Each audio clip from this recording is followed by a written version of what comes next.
You need discipline. Because knowledge is one thing, action is one thing, discipline is to do something consistently every single day. Discipline is what makes a difference to great people and normal people. People who say, yeah, I'll do it once and I forget about it. Discipline, discipline, discipline. That's how you build great organizations. That's how you build great armies. That's how you build great air forces. That's how you build any great organization, is discipline. And that's how you build a great life, with discipline. Ask any successful man or woman of history. You will notice that they have discipline. The way they eat, the way they sleep, the way they manage their time, the way they, these people have discipline. They're not people who just have not achieved success by luck. We're trying to think, oh, these guys are lucky. It's not by luck. They worked hard for it. Whether Muslim or non-Muslim, they had discipline. So what do you need to develop discipline? How to develop discipline? The first one is, you need a higher purpose. Let me give you an example. Imagine you want to develop the discipline of staying healthy. Okay? It's very important, I need to develop this to stay healthy. So you say to yourself, okay, I will go to the gym every single day for half an hour. Or I'll go run every single day for half an hour. Something like that. You choose yourself an activity that you'll do every day to keep yourself fit. Now when you wake up in the morning, you think, oh man, not today. Right? Not today. Tomorrow. Then tomorrow comes, not today, I'm not feeling well. The day after, you know what? Maybe next week I'll start again. Monday inshallah. Sorry. And then Monday comes, oh man, I got this deadline. You know what? I was too stressed, forget it. And months go by and your waistline is increasing, right? But if you just change your attitude and says, you know what? I need a higher purpose. You see to yourself, the higher purpose is, I'm doing this so I can feel healthy. It doesn't have to be a higher purpose connected to worship or anything high level. Even something like, I want to be able to run with my kids and not die. I want to be able to, to be healthy and living, inshallah, if Allah gives me a long life and not have, kidney issues just because I did not take care of my health. I want to live a healthy, long life. That could be a higher purpose, something that drives you. I want to be there to see my grandchildren. So I'll make sure I don't be unhealthy, so at least, inshallah, if Allah gives me a long life, I also want to lead a good, long life, inshallah ta'ala. So you give a higher purpose. Secondly, you need practice, practice, practice. That means whether you feel like it, whether you don't feel like it, you keep doing it. That's discipline. Discipline is not when it's easy. Guys know this. And you guys go to the gym, right? The first 10 sets, yeah, it's easy. I do all the bench press. And then when you do that last super duper hard one, that's when you're building muscle. That's when you're really developing your strength. When that last push, the one that you don't feel like doing, when you push yourself, that's when you build your muscles. Same thing with discipline. It's practice, practice, practice, and the day you don't feel like it, that's the day you gotta do it. The day you don't feel like waking up for Fajr, that's the day you wake up for Fajr. The day you don't feel like, continuing going to the gym or being healthy, that's the day you gotta do it, because that's how you build discipline. If you only do it when I feel like it, or when you don't feel like it, guess what? You'll not feel discipline, inshallah. Okay, and the last point is self-accountability. Self-accountability meaning that you need to be honest with yourself.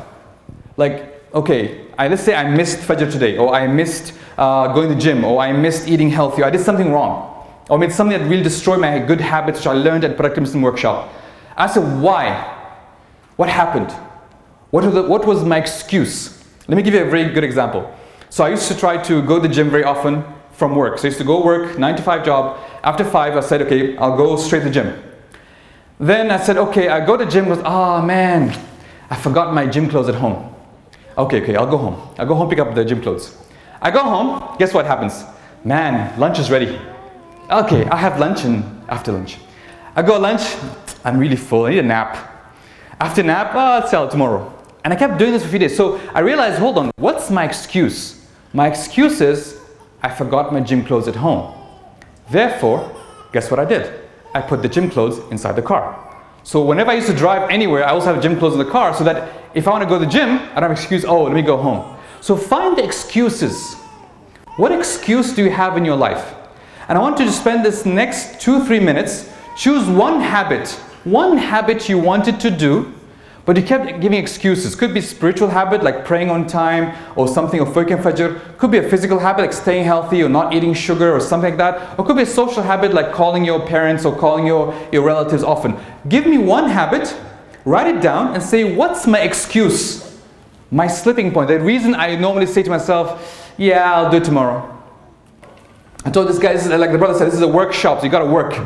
It's not going to be me lecturing and sitting back. You got to work. So write down one habit you wanted to develop, or you stopped, a habit you want to stop developing, and one excuse you give yourself every single time you fail at either stopping it or starting a new habit.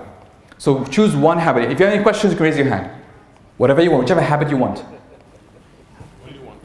Only one? Oh, sorry, yeah, multiple ones. You can write like 10. But I want you to do just an example to see how this works. I want you to really think about, give me an example of something that you have wanted to do for a long time, or want to stop doing for a long time, and every single time give yourself an excuse. And what's that excuse? And how are you going to overcome that excuse? Because that's the tricky part. That's the tricky part. Then you find an excuse. That's why you need to think of the excuses. For example, that's a good one. You say it's evening time. Well, can I do morning time? Can I wake up half an hour earlier and do it? Find your excuse and say, how can I overcome this excuse? What can I rearrange? If it's really important, what's my higher purpose? Stay healthy. How do I need to do it daily. So what's my self-accountability? What will stop me? What is the thing? What's my excuse? We have one more here. Yes, go ahead. Salam alaikum. In short, sometimes I'll say, okay, by this Eid Kabir, I'll make sure I send text messages to people, I make sure I call people. Sometimes I want to, okay, let me list this number of people I want to call, but I'll keep on postponing and postponing it. Did you schedule it in your calendar? That was a big sigh. Did you write exactly what you're going to say to each person? No. Can you do that? Yes. There you go. Thank you very much. Just to get you the idea, so each of us, we have excuses and we convinced ourselves that, you know, I've never looked at this, or I have this issue. But really, if this is very important for you because you have a higher purpose and you want to do it every single day, you want to be disciplined for it, you got to overcome those excuses and find out. And inshallah, next 2 days, I'll give you some more practical tips to overcome some very common excuses. Okay, so that was the end of this first session of the basics. So we're going to dive straight into spiritual productivity. But I like to give you a cartoon break. Who likes cartoons? Yay, let's have some cartoons. Okay, let's play some 2 cartoons, please, from the animation series. We have over 20 cartoons to play for you over the next 2 days, so you're going to enjoy yourselves. Let's go on to now the first sphere of productivity called spiritual productivity. The definition of spiritual productivity is that it's basically barakah. Now, you probably all understand the concept of barakah. Barakah, according to Imam Rajab, is the attachment of divine goodness to a thing. Attachment of divine goodness to a thing. Meaning, if Allah subhanahu wa ta'ala attaches divine goodness to your time, or barakah to your time, you may have little time, but you do so much.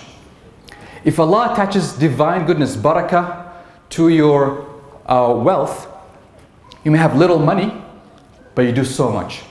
If Allah attaches divine barakah to your house, you may have a small house, but live very happy.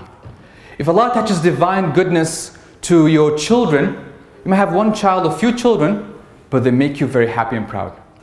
Barakah is the attachment of divine goodness to things. When Allah attaches that, is how to help you, when He attaches that, He's increasing you. So when He attaches something little, it increases it. And if it occurs in something that is much, it benefits. Even if a rich person, super rich person, billionaire, Allah gives barakah in his wealth, He does even more good things for people. So that's barakah. So what we need to understand, so the whole concept of spiritual productivity is how to attain barakah in our lives. Because that's the secret sauce. Only Muslims have it. We have this. Because Allah subhanahu wa ta'ala has promised us this. And I'm going to show you in various verses of the Quran and various hadith how this barakah makes a huge difference to your productivity. And our biggest example is Prophet Muhammad sallallahu alayhi wa sallam. He lived for 23 years. And in those 23 years, then what he did changed the entire world. Even to non-Muslims today, they consider Muhammad as the most influential man of entire history. Why? Because he achieved so much in so little time. In 23 years, he changed the entire history of humanity. He turned those tribal period people who were fighting with themselves into a united ummah that is now conquering the world. Unbelievable. So that barakah, we need to seek it. And that's how spiritual productivity is about. So, there are 18 sources of barakah. We looked into Quran and Hadith, and we found 18 sources of barakah. 18 sources of barakah. And we have a special infographic on our website. Your homework for tonight is to go look this up. It's on our website. You go productiveness.com and you download this infographic and you print it out and put it in your room. And ask yourself, which of the sources of barakah do I tap into? There's so many. There's intention, there is piety, there is trust in Allah, there's reading Quran, there's Bismillah, there's eating with people, so many different barakah. And each one of these have a Quranic verse or hadith that's supported. And we'll touch on many of this over the next 2 days as well. But I just wanted you to go as a homework, download this, print it out and say to yourself, which of these sources of barakah am I tapping into? How am I bringing barakah into my life? How am I bringing barakah into my family? How am I bringing barakah into my work, into my wealth? The opposite of barakah is mahqul barakah, which means barakah is being destroyed, barakah is being removed. And sins and bad deeds are barakah destroyers. Sins and bad deeds are barakah destroyers. As soon as you commit a sin, barakah is removed. Whether that's in your family, whether that's in your wealth, whether that's in your children, whether that's in your car, anything. Sins are barakah destroyers. But then Allah subhanahu wa ta'ala is merciful enough to help us bring it back. The antidote is istighfar and tawbah. When you want barakah back in your life, when you realize, I'm losing barakah. I feel like I have not enough time, not enough money, not enough, my children not behaving. There's an element of barakah that's not in I don't feel the peace and sincerity, that divine goodness, I'm not feeling it. Then you ask yourself, what is it? And ask istighfar and tawbah. When one day a man came to Nuh alayhi salam, said, oh Nuh, I don't have money. He said, do istighfar. And then another person says, oh no, sorry, no, it's not Nuh, the scholar. So it went to a scholar and says, you're a scholar, I don't have money. He says, do istighfar. Second person said, oh scholar, I don't have family, right? I don't have wealth, a family. He says, do istighfar. He says, one person said, I'm a farmer and then no rain, he came for a year. He says, do istighfar. So the guy said, they asked the people sitting next to scholars saying, why is istighfar all 3 times? He said, didn't you read Surah Nuh when Allah subhanahu wa ta'ala says in the Quran, وَقُلْتُ اسْتَغْفِرُوا رَبَّكُمْ إِنَّهُ كَانَ غَفَّارًا يُرْسِلِ السَّمَاءَ عَلَيْكُمْ مِدْرَارًا وَيُمْدِدْكُمْ بِأَمْوَالٍ وَبَنِينَ وَيَجْعَلْ لَكُمْ جَنَّاتٍ وَيَجْعَلْ لَكُمْ أَنْهَارًا. Nuh alayhi salam is telling his people, says, seek istighfar. وَقُلْتُ اسْتَغْفِرُوا رَبَّكُمْ إِنَّهُ كَانَ غَفَّارًا. What's the immediate consequence of that? يُرْسِلِ السَّمَاءَ عَلَيْكُمْ مِدْرَارًا. He'll send rain. People who have famine, if you have famine issues, يُرْسِلِ السَّمَاءَ عَلَيْكُمْ مِدْرَارًا. He'll send rain. وَيُمْدِدْكُمْ بِأَمْوَالٍ. And He will increase you in money. وَبَنِينَ. And children. وَيَجْعَلْ لَكُمْ جَنَّاتٍ. And He'll give you gardens, and يَجْعَلْ لَكُمْ أَنْهَارًا. And He'll give you rivers. Man, it's a promise from Allah. And again, we need to really believe in these things. Sometimes we hear this verse and say, yes, it's true. But I want you to practice it. I want you to do istighfar and see the barakah coming. I want you to really feel these antidotes, not just nice concepts, feel good, but really, really understand and make it part of your daily life, that I want to bring barakah into my life. So, we're going to talk about spiritual energy, spiritual focus, and spiritual time. I'm going to go into one of each of these in detail.